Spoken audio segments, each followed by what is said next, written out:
and welcome back to Analysis.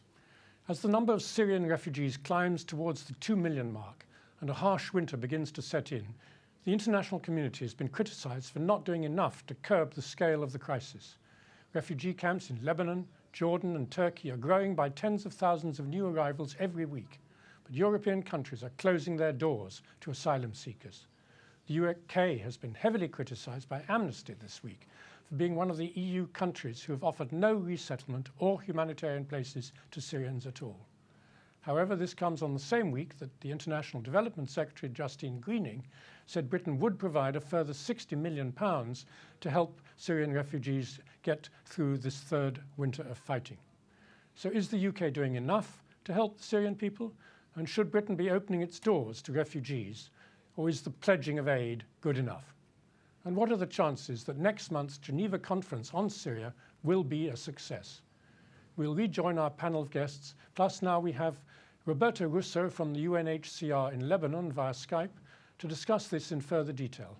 But first, let's take a look at this report by Nathaniel Amos Sansam.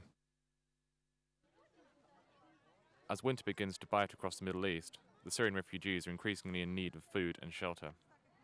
According to the UN High Commissioner for Refugees, more than 2 million people have fled Syria over the last 2 years for neighbouring countries, and a further 4 million people have moved internally within Syria. The biggest displacement has happened in Lebanon, where over 8,000 Syrians are currently in need of humanitarian aid. Following the onset of winter, aid organisations have stepped up their efforts across the region. In recognition of a worsening situation here in Syria, in 2014 the World Food Programme is going to be focusing on supporting 7 million people in the region. That's refugee populations as well as the 4.25 million people that we're supporting here in Syria.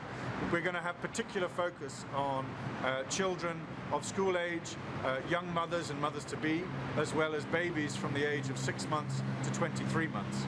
But many are beginning to criticise the relative slowness and inaction of the West in dealing with this growing humanitarian crisis. Last week, Amnesty International produced a scathing report on the EU's reluctance to offer resettlement to Syrian refugees.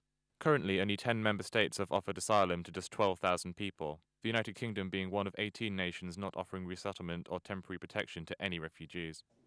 But these EU states argue that the financial aid and support that they are providing are far more effective in dealing with the ongoing humanitarian crisis, with the British government pledging £500 million to support organisations dealing with the Syrian crisis. Speaking on a visit to Lebanon over the weekend, the Italian Prime Minister Enrico Letta pledged $50 billion of aid and stressed the need for work to be done on the ground to stop the growing number of refugees dying in the Mediterranean while trying to get to Europe. It is a commitment that we will stick to, especially at an international level, as it's an essential means of slowing down the so-called boats of death, everything that in recent months has led people to perish and die. It's only by helping here and in Syria for a return to a stable situation that one can prevent immigration turning into the disasters that we have seen in the Mediterranean. The question of whether the EU is doing enough to alleviate the suffering of Syrian refugees is likely to continue for some time.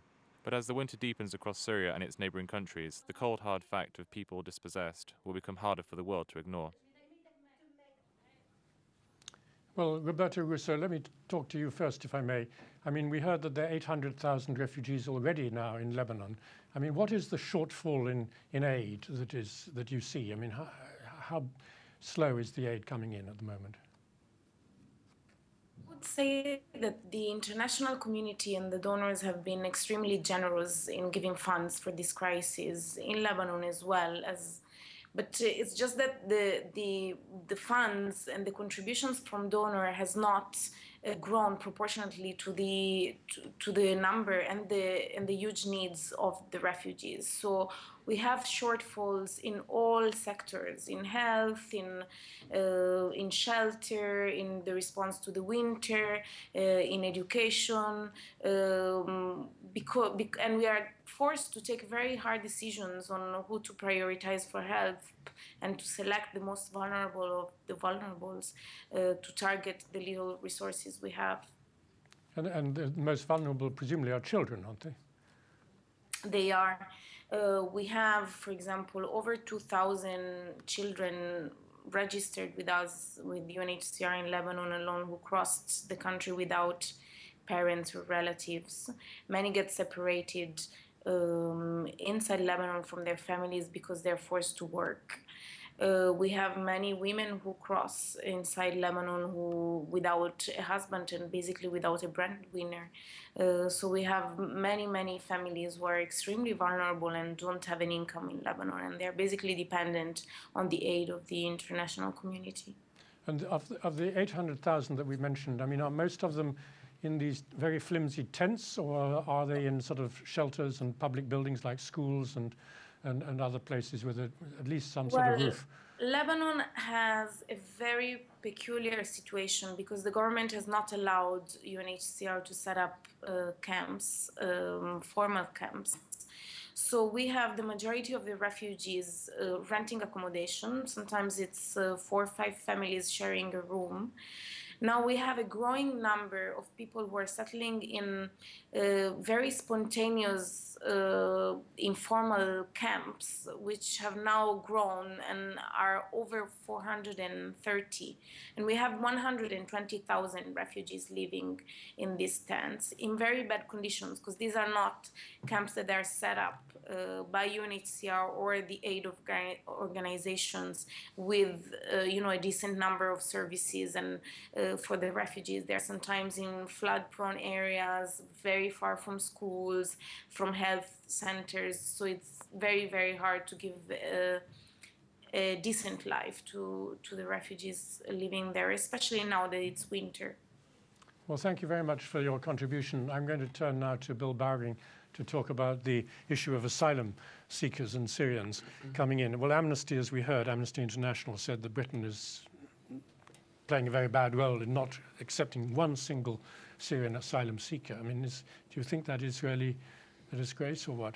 I think it's a disgrace, yes. And this is in a context where the government is presently playing to anti-immigrant opinion, or what it perceives to be anti-immigrant opinion, across a very wide range of issues. Here is an issue where actually generosity and hospitality should be the criteria for what the government does. And actually, when you compare Britain with even other European countries, we are not very good at taking in asylum seekers, as a matter of fact. We are very tough. So you think we should really open the door, and you think it's just kind of the tabloids that are creating part of the problem? Well, here is a humanitarian disaster, really. We are still a very rich country. We have resources, and we should be, I think, responding. Well, let's come on to the Geneva conference, because obviously this will be the first opportunity for some kind of negotiation between the main parties in Syria, the government and all the various opposition groups that we were talking about in the first half of the program. I mean, do you support the idea of a Geneva conference? Do you think it's right that the opposition should go?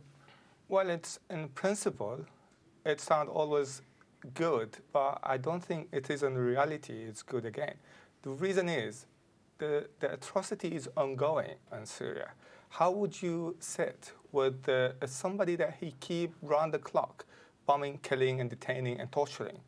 At least there should be a gesture of humanity, a gesture of improvement on the situation on the ground before we really sit on the table and negotiate. How would you negotiate with somebody killing us every day? Well, the whole point of negotiations in civil wars or in wars is for enemies to talk to each other. So, we know that you don't like the regime, and the regime is very hostile to the opposition. But surely the idea of talks is in principle a good one. Well, I don't think this talk will lead to anywhere. Because first of all, I want to get clear whether you support the idea of the opposition going to Geneva. Let's talk about whether it will lead anywhere.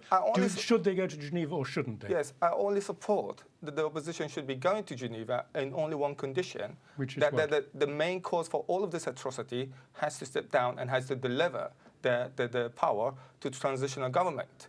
And that's what is probably the good start of the talk. So in other words, that is a precondition, that you say that Assad has to resign before the talks start. Assad is no longer what he declared that is actually popular in the country. This is complete nonsense, has been always declared. Assad should be on the criminal court answering for the question and fair trial to what he has done for the last 2.5 years.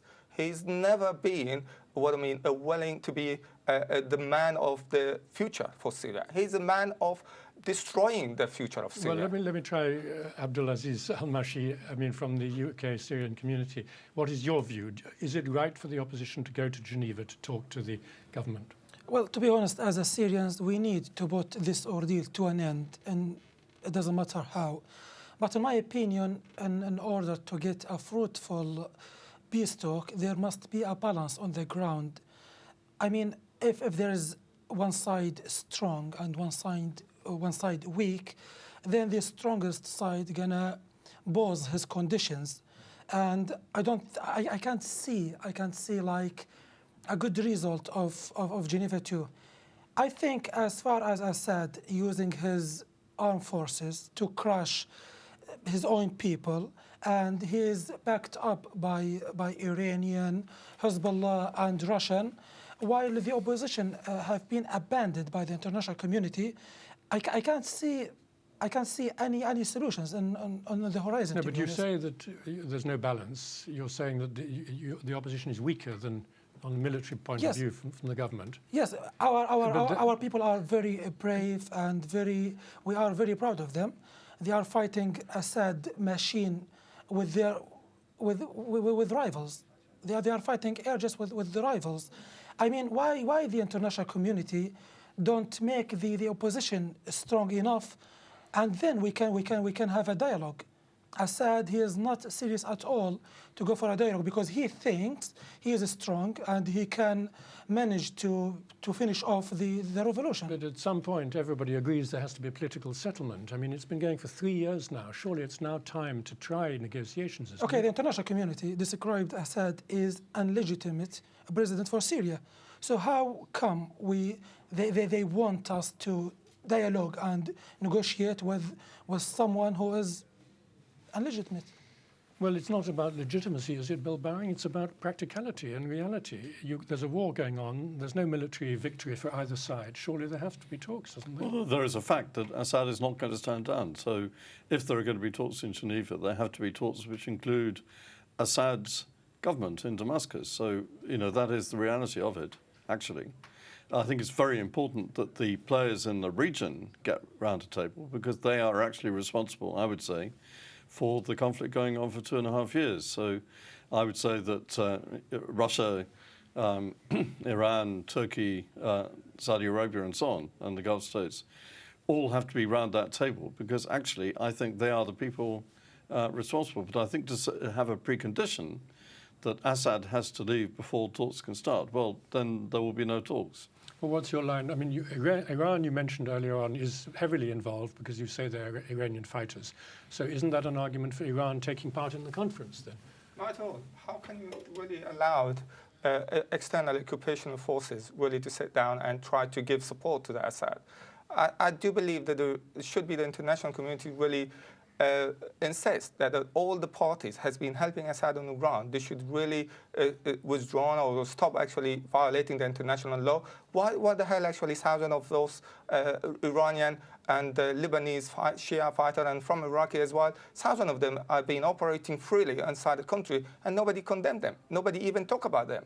This is a foreign occupation force has been helping Assad to stay in power. How are you going to end it? You cannot win a military victory. Your friend has just said that the opposition is too weak